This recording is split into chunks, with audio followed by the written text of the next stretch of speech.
পাকিস্তান ও চীনের মধ্যে উচ্চ পর্যায়ের যোগসাজশ রয়েছে বলে মন্তব্য করেছেন ভারতের সেনাপ্রধান জেনারেল উপেন্দ্র দ্বিবেদী।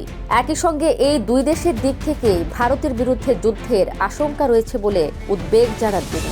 ভারতের সংবাদ মাধ্যম ইন্ডিয়া টুডেকে দেয়া এক সাক্ষাৎকারে এইসব কথা বলেন দেশটির সেনাপ্রধান।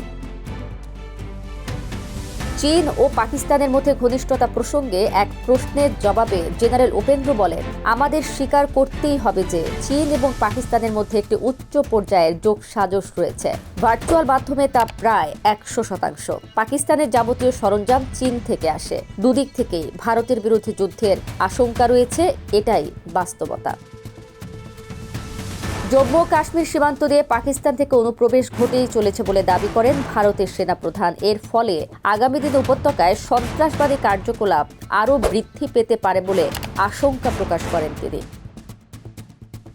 তবে কাশ্মীরে সন্ত্রাসবাদী হামলার ঘটনা আগের চেয়ে অনেক কমেছে বলে মনে করেন তিনি। পরিসংখ্যান তুলে ধরে উপেন্দ্র জানান, 2018 সালের পর থেকে কাশ্মীরে সন্ত্রাসমূলক কার্যকলাপের পরিমাণ 83% কমে গেছে।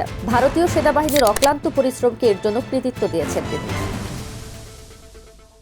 ভারতের সেনাপ্রধান আরও বলেন, অমরনাথ যাত্রায় 5 লাখের বেশি মানুষের উপস্থিতি প্রমাণ করে দেয় পর্যটকরা আরও বেশি করে জম্মু ও কাশ্মীরে যাচ্ছেন।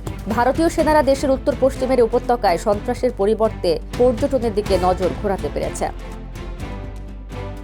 পাকিস্তান থেকে অনুপ্রবেশ নিয়ে উদ্বেগ প্রকাশ করে উপেন্দ্র বলেন, গত বছরে কাশ্মীরে যতজন জঙ্গিকে হত্যা করা হয়েছে তাদের মধ্যে 60%ই পাকিস্তানের নাগরিক। ফলে প্রতিবেশী দেশের কাছ থেকে অনবরত বহিরাগত হুমকির সম্মুখীন হচ্ছে ভারত। তিনি বলেন, নিজেদের চরমপন্থার কারণে ভুগছে পাকিস্তান, নিজেদের আরও গভীর সংকটে ডুবিয়ে দিচ্ছে তারা। আমরা পাকিস্তানে স্থির অবস্থা চাই, পাকিস্তান জঙ্গিদের ঘাঁটিতে পরিণত হোক সেটি চাই না।